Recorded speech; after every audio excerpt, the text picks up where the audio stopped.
todos ustedes en el amor del Señor. Nosotros estamos reflexionando sobre el plan perfecto de Dios que se ha demostrado en la historia de una forma más evidente en la historia de los que nosotros llamamos de patriarcas.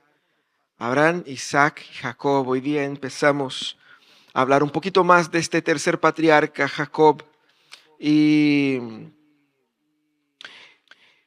así como Jacob, en el texto que vamos a leer, muchas veces nosotros nos sentimos como que sin la certeza de que estamos en el camino correcto. Seguramente en más de una ocasión ustedes ya han navegado de repente por distintas ciudades, en localidades que ustedes no se manejan bien, no se ubican bien. Y llega ese momento donde empiezan a dudar del Waze. ¿Estará me llevando al destino correcto? Yo me acuerdo el mes de septiembre, estaba en Brasil, íbamos a la casa de un tío y yo puse la dirección y usted sabe cuando el Waze era en Uber en realidad, ¿no? Uno digita ahí la dirección en el espacio, te aparecen opciones. Uno va y aprieta una de estas, ojalá sea, ¿no? Y llegamos, yo sabía dónde era, pero no sabía exactamente, hacía mucho que no iba. No sabía exactamente cómo llegar y de repente llegó a un lugar y no era y el Uber dijo, ya llegamos, pero no es acá. Y en ese momento, así como que esos segundos uno empieza a dudar de sí mismo, ¿no? O sea, pero ¿cómo? Y la aplicación y con el Uber y va y viene, bueno, era cerca, pero claramente no era ahí. A veces en la vida estamos pasando por momentos donde no sabemos qué hacer. Si miramos hacia atrás no podemos volver, pero miramos adelante, estamos como medio atrapados. Y la historia de Jacob comienza con una situación así, un sentimiento profundo de incertidumbre, de temor, de duda y absolutamente cero control. Eso es lo que vemos ahí en Génesis 28. Abra su Biblia, Génesis capítulo 28, los versículos del 10 al 22. Vamos a proceder a esa lectura. Génesis 28, del versículo 10 al 22.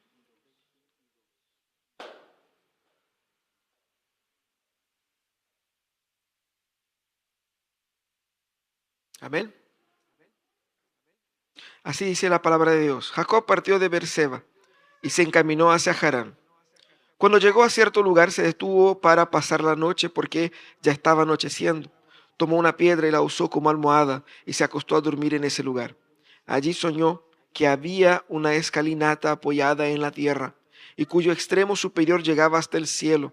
Por ella subían y bajaban los ángeles de Dios.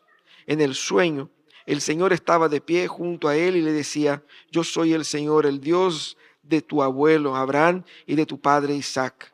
A ti y a tu descendencia les daré la tierra sobre la que estás acostado. Tu descendencia será tan numerosa como el polvo de la tierra. Te extenderás de norte a sur, de oriente a occidente, y todas las familias de la tierra serán bendecidas por medio de ti y tu descendencia.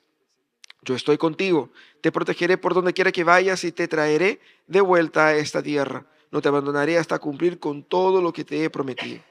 Al despertar Jacob de su sueño, pensó, sin duda el Señor está en ese lugar y yo no me había dado cuenta. Y con mucho temor añadió, qué asombroso ese lugar.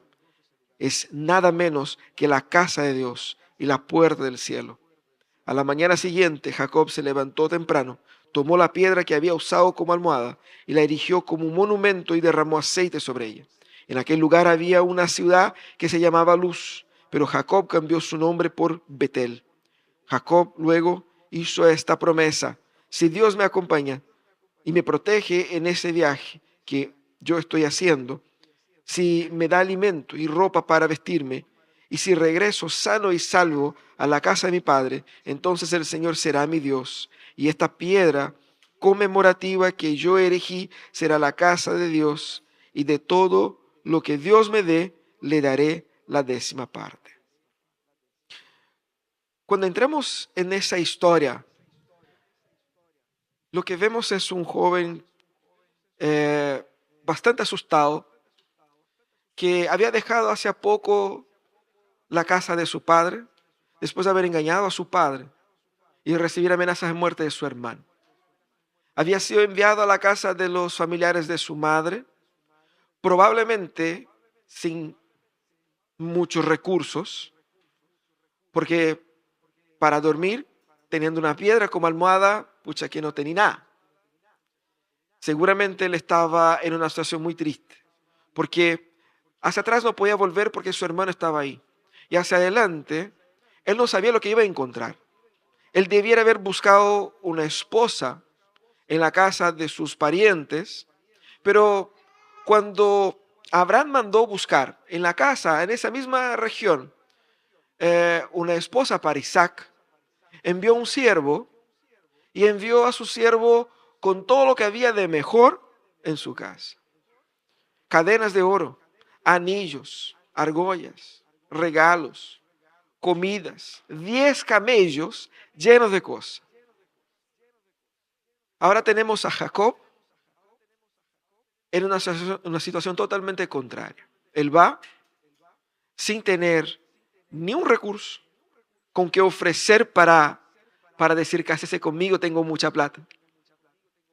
Tenía la bendición de su padre, pero eso no se había materializado en posesiones. No tenían siervos, no tenían camellos. Estaba totalmente solitario en una etapa de su vida donde él no sabía qué es lo que le iba a pasar. No podía volver y tenía temor en avanzar. Llega el frío de la noche. Ese muchacho, que ya no era un muchacho, ya era un hombre, se pone a acostarse en un lugar. La Biblia no menciona al inicio, va a mencionar después. Sientan el frío y la soledad de Jacob en ese momento.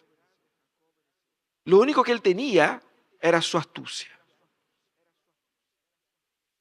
Y era lo único con lo que él se agarraba ahí. Y en esa noche fría, teniendo una piedra por almohada, Jacob tuvo una experiencia sobrenatural. En un sueño, Dios se le apareció. En un sueño fantástico, porque él veía en este sueño una escalera gigante que unía el cielo hacia la tierra. La escalera venía desde el cielo hacia la tierra, uniendo lo celestial con lo terrenal. Y en esa escalera fantástica, él veía miles de ángeles subiendo y bajando por ella, mostrando lo celestial de ese evento. Y más allá veía el mismísimo Dios. Y no solamente lo vio, sino que Dios vino hacia él y le habló. Y al hablar le dijo todas esas promesas que Dios había primeramente entregado a su abuelo, luego había entregado a su padre, y ahora el Señor le estaba entregando a él. Y no solamente promesas con relación al futuro, de que tendrás una gran descendencia y conquistarás ese territorio. No solamente promesas escatológicas como por medio de ti, todas las familias de la tierra serán bendecidas, pero también promesas concretas de que Dios estaría con él, le iba a ayudar, le iba a proteger, le iba a sustentar, le iba a llevar y iba a traer de vuelta. Él se despierta de este sueño, asombrado con el Señor, y dijo, yo estoy en un lugar santo, porque aquí el Señor se manifestó. Y desde ahí entonces él hace una promesa a Dios, y hay un cambio de paradigma en su postura. Eso es lo que vemos aquí al inicio de la jornada de Jacob. Pero es importante que ustedes vean esa historia, no solamente como la historia de Jacob, pero esa historia cuenta una historia aún más grande. Porque ese relato, mostrando aquí el paso de mando del segundo para tercer patriarca, mostrando que Dios establece un pacto ahora con el nieto de Abraham. Había hecho con Abraham, con su hijo Isaac y ahora con su nieto, quien llevaba adelante ese pacto. Y muestra que él recibe y hereda la promesa de sus antepasados. Y este pacto que sigue ahora con Jacob muestra cómo el plan de Dios cambia de manos, pero sigue igual. Cómo prospera en la vida de Jacob el plan de Dios. Pero esa historia es muy interesante porque Dios va a mostrar a Jacob cuál es el camino, va a dar a Jacob dirección, va a dar a Jacob perspectiva. Y la manera como Dios trabaja aquí también sirve para ordenar nuestros propósitos en nuestras vidas. Porque la historia que Dios estaba construyendo en la vida de Jacob no es diferente de la historia que Dios está construyendo en la historia de la humanidad y también la nuestra.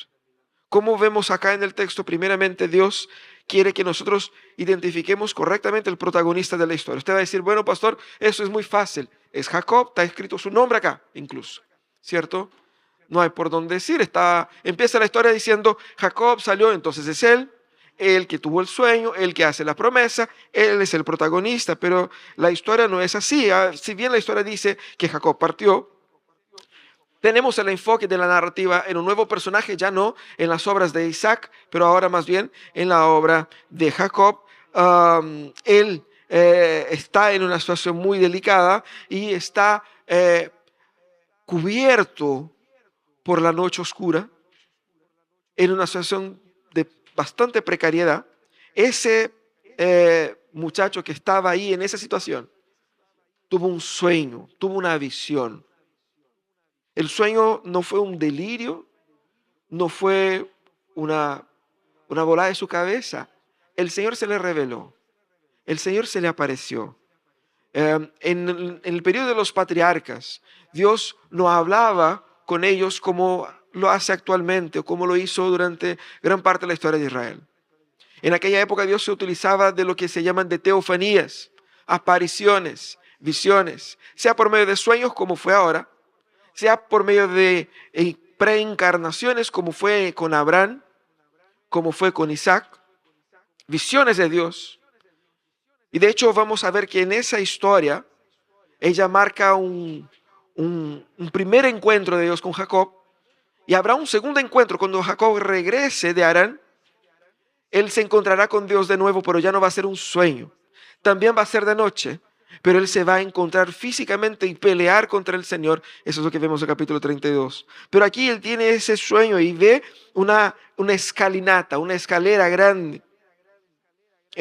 Para la mentalidad del pueblo antiguo era una imagen bastante natural de pensar cómo llegamos a lo divino. Cuando los hombres quisieron llegar hacia Dios, ¿qué hicieron? Construyeron una torre que tenía un aspecto probablemente de un zigurat, que eran esas estructuras que iban progresivamente subiendo hacia un clímax arriba, mostrando que desde abajo hacia arriba se armaba el contacto. Pero esa no es la escalera que ve aquí Jacob. La escalinata que ve Jacob, ella viene desde arriba hacia abajo. El texto dice que ella se apoyaba en la tierra, mostrando que la tierra es el punto final de la escalera. Cuando ponemos la escalera y apoyamos hacia la parte superior, es porque la parte superior es el destino. Es lo mismo que pasa acá. Desde el cielo hacia nosotros vino esa escalinata. Y esa visión de unir cielo y tierra, ¿no? Ese es bastante bíblico también ahí. Y lo que vemos es que esa revelación significaba algo. ¿Qué es lo que Dios quería mostrar para Jacob y para nosotros con esa imagen, con esa revelación? ¿Por qué una escalera? De todas las cosas que Dios podía haber hecho, ¿por qué eso? Claramente aquí hay una correlación escatológica mostrando que es Dios quien viene hacia nosotros y no nosotros a ellos. De la misma manera que vemos en Cristo, que descendió desde el cielo. Pero hay un significado aquí. La revelación de Dios implica que Él estaba llamando a Jacob, diciendo, Jacob, mi plan va a seguir por medio de ti. Es contigo que sigue el plan. Yo te he escogido. Y lo que hace Dios es fantástico porque no era Jacob. Jacob estaba en una situación muy precaria. Pero no vemos a Jacob buscando a Dios. No vemos a Jacob clamando a Dios. No vemos a Jacob suplicando a Dios. Lo único que vemos es Dios manifestándose hacia Jacob. El problema de Jacob no es el centro de la historia. El centro de la historia es el plan de Dios que ahora se cumplirá por medio de Jacob. No es el Jacob protagonista de esa historia. El gran protagonista de toda esa historia es el mismo Señor. Es su propio plan. Porque las promesas que Dios entregó a Abraham, se las repitió a Isaac y ahora se las repite a Jacob. Y protagonismo es eso. Uno ve una película, el caballero que está del inicio al final debe ser el principal. Aquí vemos de inicio al final solamente el Señor, lo que va cambiando son los demás. Jacob, Isaac, Abraham, así como tú y yo. Somos el reparto en esa gran historia. Tenemos que entender la historia correctamente. ¿Quién es el verdadero protagonista? Porque es Dios quien va y encuentra a Jacob. Es Dios quien llama a Jacob. Es Dios quien pone a Jacob en su historia, en la historia. Aquí vemos que es Dios quien va hacia él y de la misma manera es Dios quien viene a nosotros. Cristo es el protagonista implícito aquí. La escalera, la elección, descendiendo desde arriba. El protagonista implícito aquí, porque por medio de la figura del patriarca, Dios efectivamente descenderá hacia nosotros. ¿Quién es el protagonista de la historia? Eso es muy importante, hermanos. Mucha gente dice que tú eres el protagonista de tu historia porque si tú quieres cambiar, tú lo cambias y tú serás una mejor persona. Eso puede ser muy autoayuda, pero no es bíblico, no es verdad. Y mientras antes mejor sepas que tú no eres el protagonista de tu historia, mejor. Porque eso es liberador. Eso es liberador. Dios no quiere que tú seas protagonista de nada. Dios quiere que tú sepas cuál es tu rol. ¿Cuál es tu rol? A los que le gustan al fútbol sabe que en un equipo tiene muchos jugadores. No es porque uno sea jugador de fútbol que puede jugar en cualquier posición. Y a veces hay un problema que se da adelante de que uno es aquel jugador que tiene la habilidad de ir por las puntas, pero el entrenador se le ocurrió de ponerlo al medio. Cualquier persona va a decir, pero sé por los lados, por lo medio, da lo mismo, ¿cierto? Pero el jugador va a decir, no, es que aquí yo no rindo tan bien. Mi posición es al lado. Porque cuando vengo de al lado, esa habilidad que tengo se manifiesta. Y un buen entrenador es aquel capaz de entender dónde cada uno encaja para rendir mejor. Lo que Dios quiere que entendamos es dónde nos encajamos para servir mejor. Y donde nosotros no nos encajamos es como la cabecilla de nuestra propia existencia. Lo que Él nos quiere decir es que Él es el Señor, no yo. Es su historia, no la mía. Y en la medida en que yo me someto a esto, será liberador. Porque mejor podré vivir. Y eso es lo que Dios espera. Eso es lo que Dios está haciendo con Jacob acá, mostrando, mira, yo soy el Señor. No serán las mañas tuyas, la habilidad de convencer, las trampas, como hiciste con tu papá, como hiciste con tu hermano. No es eso lo que te va a garantizar el éxito. Soy yo. Esa es mi historia. Y yo te estoy llamando para mi historia. Te voy a bendecir, te voy a proteger, pero tú vas a hacer lo que yo he demandado de ti. Entender a Dios como centro de la historia nos permite encontrar descanso en el rol que Él nos da. Porque su historia, la historia de Dios, es una historia mucho más grande, mucho más poderosa. Pero para el rol que Él quiere que desempeñemos en su historia, Él nos da recursos. A veces queremos que Dios nos ayude para que nosotros hagamos lo que nosotros queremos con nuestras vidas. Y Dios no tiene ningún compromiso con eso. Te puede pedir, Él va a decir que no. Pero si usted quiere contar con el favor de Dios, tiene que entender cuál es tu lugar. En segundo lugar, vemos aquí que Dios quiere que nosotros identifiquemos qué es lo que mueve la historia. ¿Cuál es el motor de la historia? Es Dios aquí, aquel que trae transformación eficaz a la historia. Primeramente Dios se presenta a Jacob y dice, yo soy el Señor. Vamos aquí a estudiar qué es lo que dijo Dios, cuál es el contenido de la revelación. Él dijo, yo soy el Señor. En este sueño de revelación de Dios, Él se presenta como aquel Dios del pacto del pasado. Él dice, aquel que se reveló a sus padres soy yo, para que no se confunda. En aquella época no era así como tan claro, tan evidente. Primero que uno no veía a Dios y no hablaba con Dios con la frecuencia con lo que tenemos hoy día, eran otros tiempos. Y claramente el conocimiento que tenía Jacob de Dios era claramente limitado. Jacob estaba necesitando de una experiencia más profunda con Dios y Dios se le estaba dando. Dios confirma entonces las promesas a él. Lo mismo que Dios había dicho a sus padres, le dice a él, le promete tierra. Esa tierra donde ustedes están pisando, donde tú estás pisando, esa tierra yo te la voy a dar, a ti y a tu descendencia. Y más, te bendeciré. La bendición del Señor era como que la confirmación de Jacob en aquella función. Y más, le dice, esa bendición que yo te daré alcanzarán a todas las familias de la tierra. Mostrando que lo que Dios estaba haciendo con Jacob era efectivamente un plan redentor para toda la humanidad. No era simplemente te voy a bendecir para que te vaya bien y que vivas una vida bonita y que mueras tranquilo. No, no termina contigo. Entendamos eso, hermanos. El plan de Dios no termina con nosotros. La meta de Dios no es hacerte feliz y sonriente. La meta de Dios no es simplemente que puedas disfrutar de una vida tranquila, acomodada hasta que te mueras. No, el plan de Dios obviamente es mucho más grande. ¿Y qué es lo que Dios está haciendo acá? Está mostrando para él. Tengo un plan para ti que es un plan para la humanidad. Y ese plan para la humanidad viene por medio de ti. Claramente aquí una propuesta profundamente transformadora para el mundo. Pero más, eh, Dios es consciente y perceptivo de la escasez y de la miseria del caballero que tenía enfrente. Sabía que él tenía miedo porque había que temer. Yo creo que la fama de Labán ya se hacía presente antes de que Jacob llegara a su tierra. Labán era un tipo vivo, un tipo que no iba a perdonar perder plata fácilmente, mucho menos si tuviera hijos e hijas.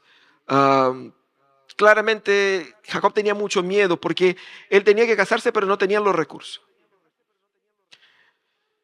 Tampoco tenía mucho lastro detrás que decir, así como que, pucha, él estaba en una situación muy complicada. Entonces Dios va y le da promesas concretas. Yo te voy a proteger, yo te voy a sustentar y yo te voy a dar todo lo que tú necesitas. Para tranquilizar el corazón de Jacob, pero para provocar también en Jacob una mayor fe en él. Confía en mí. Tú ibas a enfrentar a tu tío y tus familias con tu pura cara nomás. Pero ahora te voy a dar un nuevo propósito, una nueva historia. Ya no tendrás que llegar ahí confiando solamente en tu astucia. Yo soy el que te va a garantizar el éxito. El motor de tu historia será mi gracia y no tus artimañas. Es eso lo que Dios está diciendo acá. Confía en mí porque yo soy el garantidor de tu bienestar para que esas promesas se cumplan contigo. Y más, yo estaré contigo hasta el final. ¿Qué es lo que hace Dios? Dios entrega aquí a Jacob una nueva historia. Le cambia la historia totalmente. Porque Jacob ahora iba al mismo lugar, a encontrarse con las mismas personas, pero con una motivación distinta. Él que estaba tan pobre, del Señor recibe todo. Él que no tenía nada y seguía teniendo nada en términos concretos, en términos absolutos ahora tenía todo. Él que estaba yendo hacia la casa de su tío en el nombre de su padre, ahora va en el nombre del Señor. Es otra historia. Él que no tenía una carta de referencia, ahora tiene la mejor de las cartas de referencia posible. Él tiene el mayor apoyo posible. Eso es lo que Dios está haciendo. Dios cambia las circunstancias de Jacob. También Dios le da un futuro mucho más promisor. Dios le garantiza el éxito antes de que él llegara ahí. Estamos hablando de un viaje de más de 2.000 kilómetros, a pata, con escasos recursos. Imagínense ustedes, después de todo eso, de todo ese viaje, ¿con qué cara llegó Jacob ahí a pololear con sus primas? ¿Ah? Imagínense el olorcito, la cara llena de polvo, sucio, probablemente ya mucho más delgado de lo que estaba cuando partió. No tenía mucho que entregar. Y claramente el Señor hizo su milagro ahí, ¿no? Ahí vamos a ver más adelante el otro día. Pero Claramente el Señor muestra para Jacob que es Él el que pone la comida en la mesa. Es Él quien abre las puertas. Es la gracia y el favor de Dios el motor de la historia. A veces nosotros confiamos demasiadamente en nuestra capacidad, en nuestras decisiones. Pero debemos entender que es únicamente la gracia de Jesucristo derramada sobre nosotros que, que efectivamente trae solución a nuestros problemas. Es porque Dios ha estado con nosotros que nuestra historia tiene esperanza. Eso es lo que Dios está mostrando aquí. Identificar el motor de la historia es fundamental. La gracia es el poder que mueve el mundo. Dios está comenzando a enseñar a Jacob que solo se prospera si Dios decide que así sea. Dios está mostrando que el éxito no dependía de su esfuerzo personal, sino que dependía de Dios. Y Él ya estaba derramando esa gracia de forma gratuita. Y es la gracia de Dios que mueve nuestras vidas. Debemos reconocer nuestra total dependencia del favor de Dios. Dios decía a Jacob, dependa de mí nomás y no de sus trampas. Eso es lo que Dios quiere. Que entendamos, así como Pablo entendió, que la gracia de Dios es suficiente. Quizás estás enfrentando una lucha y luchando contra circunstancias, buscando todas las herramientas que tienes ahí en su cajón, con toda sabiduría, con todo esfuerzo, con todo empeño y sientes que no da para más. Esa es la sensación que Dios quiere que tengas. No da para más porque no sería posible ni suficiente. Tenemos que depender únicamente en la gracia de Dios, el favor de Dios, en la obra de Dios. Identifique el motor de esa historia, pero por fin celebre la dependencia de Dios por medio del compromiso. Eso es lo que hace Jacob. ¿Cómo Jacob responde a Dios? Jacob primero despierta y tiene una reacción de temor. Jacob podría tener muchos defectos, muchos pecados, pero Jacob aquí demuestra lo que no demostraba su hermano, un corazón sensible a Dios. Dios se le mostró. Y Jacob, antes de analizar y de aterrizar lo que él recibió del Señor, lo que más le llama la atención, y repite 2 veces en el texto, es el temor por la presencia misma de Dios. Dios está aquí. Jacob entiende que fue una visión de Dios, fue un encuentro con el Señor, fue algo sobrenatural. Dios se hizo presente. Y Jacob tuvo miedo. Tuvo miedo porque probablemente estaba consciente de sus pecados. Y él sabía que Dios era santo y podía derramar su justicia contra él. Jacob tenía muchas deudas y sabía que el Señor se las sabía todas. Tuvo miedo. Pero Jacob, más que ese miedo producido por el pecado quizás, él entendió que había algo ahí. Hay una referencia muy importante en ese texto sobre el lugar. ¿Por qué es tan importante ese lugar? Jacob menciona varias veces en su respuesta, Dios menciona también ahí, al inicio hay una referencia a ese lugar. ¿Por qué es tan importante ese lugar? ¿Qué hay? ¿Qué pasa ahí? El texto al inicio no menciona que había una gran ciudad ahí. Había una gran ciudad cananea llamada Luz. El autor bíblico ni siquiera la menciona. Un lugar. Jacob se detuvo en un determinado lugar. Pero después que se da esa revelación de Dios, Jacob dice, esa ciudad, ese lugar que se llamaba Luz, será llamado Betel. Betel significa casa de Dios. Y ahí él construye un altar al Señor, un monumento al Señor, mostrando que ese lugar era un lugar especial, porque ahí era un marco donde Dios se había revelado hacia él. Casa de Dios, la presencia de Dios resignificó aquel lugar. Y más, él se acostó con una piedra por almohada. Yo sé que hay gente que le gusta el colchón así como bien duro, pero tener una piedra por almohada, ¿qué tan pobre tiene que estar uno para que pongas una piedra por almohada? Ni siquiera un poquito de ropa para enrollarlos atrás. ¿Qué sé yo? Cualquier cosa, incluso que sea su mismo brazo, es más cómodo que una piedra. Y el hecho de tener la piedra por almohada demostraba su precariedad. Pero él transforma esta piedra, que era algo tonto, algo común, algo corriente, en un monumento, en una columna, en honra y en gloria al Señor que se reveló ahí. Ahí el Señor tocó el cielo. Ahí el Señor hizo presente su contacto con nosotros. El Señor vino acá. Él consagra ese lugar. Y ahí establece esa columna como un símbolo, como un sello de la presencia, no solamente de la acción de Dios, pero también de la acción de Dios en su vida. Jacob tuvo un encuentro transformador con el Señor y eso marcó su vida, marcó su historia. El día en que Jesús entra en nuestras vidas, el momento y el lugar donde el Señor transforma nuestra historia, ese es un lugar y un momento muy especial. Es un sello de que hay un antes y un después. Jacob nunca más sería él mismo. Te va a decir, nunca va a hacer trampa. Bueno, eso es pedir demasiado. Pero que nunca más va a ser el mismo. Él nunca más va a vivir para sí mismo.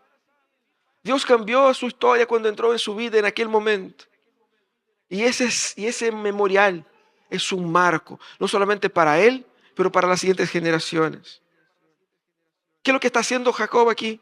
Celebrando el encuentro con el Señor. Pero él lo hace también por medio de una promesa, por medio de votos. En el Antiguo Testamento era bastante común la adoración por medio de votos. Los votos al Señor son expresiones de que mi deseo es que la voluntad del Señor se cumple en mi vida, y al cumplir la voluntad del Señor en mi vida, yo viviré de tal manera. Eso era básicamente. ¿Qué hacen aquí? Jacob hace un voto al Señor. Es un acto de fe en las promesas recibidas. El Señor le dijo eso, y Jacob creyó al Señor. Y eso es importante entender porque es por medio de la fe que el Dios va manifestando su historia. Por medio de Abraham creyó en el Señor, Isaac creyó en el Señor y ahora Jacob creyó en el Señor también. La fe es fundamental, pero ¿qué hace Jacob con su fe? Transforma su fe en algo más concreto por medio de un voto. No solamente el Señor le entregó promesas, pero también Jacob se compromete con el Señor por medio de un voto. Él no simplemente recibe y le da mucha gracia y me voy, sino que no, ahora tenemos una relación. Yo me comprometo, yo quiero que tú seas mi Dios. Y eso es lo que él dice básicamente. Yo quiero que tú seas mi Dios. Si tú quieres ser mi Dios, yo quiero que tú seas mi Dios. Y llegó un perfecto acuerdo aquí con el Señor. Y esa declaración fuerte, esa declaración definitiva de Jacob es lo mismo que decir, yo quiero vivir para tus propósitos. Si usted me da su bendición, yo voy y hago lo que tú quieres. Y él entrega esas promesas al Señor, se compromete con el Señor y hace dos cosas. Primero, dice, aquí en ese lugar se va a construir un templo de adoración al Señor. Posteriormente, Betel se transformó en lugar de adoración, pero no en lugar oficial, pero un lugar de adoración. Pero lo que hace Jacob es algo más importante. Él dice, de todas mis cosas, yo te devolveré la 10ª parte, el 10%, el diezmo de todo lo que tengo. ¿Qué es lo que Jacob está diciendo acá? Mira, Señor, yo no tengo nada ahorita, pero tú te comprometiste en bendecirme. Y si de verdad me bendices como tú dices, reconoceré que todo lo que tendré habrá venido de tus manos. Y como manifestación de mi adoración hacia ti, de mi confianza, dependencia y del pacto que tenemos uno con el otro, yo devolveré el 10% de todo lo que me diste. La palabra aquí que utiliza Jacob en el texto es una palabra que indica algo que es constante, no es algo puntual. ¿Cómo fue con Abraham cuando devolvió el 10% de todo lo que había conseguido en el botín a Melquisedec? Aquí él está hablando de una práctica que posteriormente se va a consolidar en la historia de Israel. ¿Qué es lo que está haciendo Jacob? Jacob está demostrando confianza en el Señor. Él recibe las promesas de Dios y se somete a su plan. ¿Cuántas veces uno pide al Señor, Señor, ¿cuál es tu voluntad para mi vida? Pero ¿de qué sirve saber la voluntad del Señor para su vida si no lo vas a cumplir? Estás preocupado mucho más de hacer con que Dios sepa tus planes y tu voluntad que lo contrario. Aquí el Señor se presenta ante Jacob y presenta su plan para Jacob. Jacob se somete al plan de Dios. Él se entrega al plan de Dios. Y él deposita toda su confianza en el plan de Dios. Ese cambio de mentalidad es lo que necesitamos. ¿Cuál es el plan de Dios para mi historia? Yo no soy el protagonista, ni son mis habilidades que me garantizan mi éxito. La historia es del Señor, la gracia que me da éxito es la del Señor. Por lo tanto, ¿qué tengo que hacer yo? Confiar en el Señor. ¿Cómo manifiesto esa confianza en el Señor? Cuando me entrego no solamente de boca, pero también de hechos. Jacob se estaba lanzando con un compromiso con el Señor, no solamente de boca, pero también un compromiso concreto, que le costaría recursos, que le costaría decisiones. Lo que nosotros queremos es confiar en el Señor con tanto que no nos cueste nada, con tanto que nuestra voluntad siga siendo hecha al final del día, con tanto que Dios nos obedezca y nos bendiga en nuestros planes. Dios no tiene ningún compromiso con nuestros planes. Lo que Dios quiere que entendamos es que sus caminos son mejores que los nuestros. Sus planes son superiores a los nuestros. Su voluntad es mejor que la nuestra. En su voluntad, Él nos guiará a días difíciles, a momentos de dolor, a días complicados, a aflicciones múltiples. Pero dentro de su voluntad encontraremos en estos días difíciles la gracia que necesitamos para pasar por todos ellos. Porque el fin de la historia, la moral de la historia, no es simplemente que vivamos vidas felices, sino que cumplamos nuestro rol en esa gran historia que Dios está construyendo de la redención de la humanidad. La historia que tiene Cristo como el centro y protagonista principal, y nosotros como discípulos de Jesús, como sus ayudantes en la construcción de este nuevo reino que Él está formando. Para eso el Señor demanda de nosotros fe. Confía en mí. ¿Qué hace Jacob? Confía en el Señor. Creer es confiar. Jacob se lanza en una relación con Dios de dependencia y de adoración, no una relación meramente utilitaria. Jacob no se utiliza de Dios para resolver sus problemas. Solo quien se consagra a sí mismo a Dios, solo quien consagra a Dios todo lo que tiene, solo quien consagra al Señor toda su vida, cree eficazmente. Sin consagración de vida, sin entrega, no hay fe. Creer es entregarse. Creer es jugarse. Creer es lanzarse en los brazos de Dios. Eso es lo que hace Jacob aquí. ¿Cómo saberemos o cómo sabemos que estamos en el camino correcto? El camino correcto es definido por Dios. Por lo tanto, la pregunta es, yo quiero andar en el camino de Dios, en el plan de Dios, en la historia de Dios. ¿Cómo sé si estoy haciendo lo correcto con mi hijo? ¿Cómo sé si estoy haciendo lo correcto con mi cónyuge? ¿Cómo sé si estoy trabajando correctamente? Si es en esa empresa que Dios me quiere, si es trabajando para este sector que Dios me quiere. ¿Cómo sé si esa movida es la correcta o no? Podemos ser movidos por muchas inclinaciones, pero la pregunta que debe estar en nuestros corazones a todo momento es, ¿dónde Dios me quiere? Porque puede estar muy incómodo acá, pero si el Señor sigue queriéndome aquí, aquí estaré. Porque el lugar donde estamos en Dios es el lugar más seguro para estar. El centro de la voluntad de Dios para nosotros, por más incómoda que sea, por más insegura que parezca ser, por más difícil de soportar, si es ahí donde Dios nos quiere, es el mejor lugar donde uno pueda estar. Satisfacernos con eso es suficiente.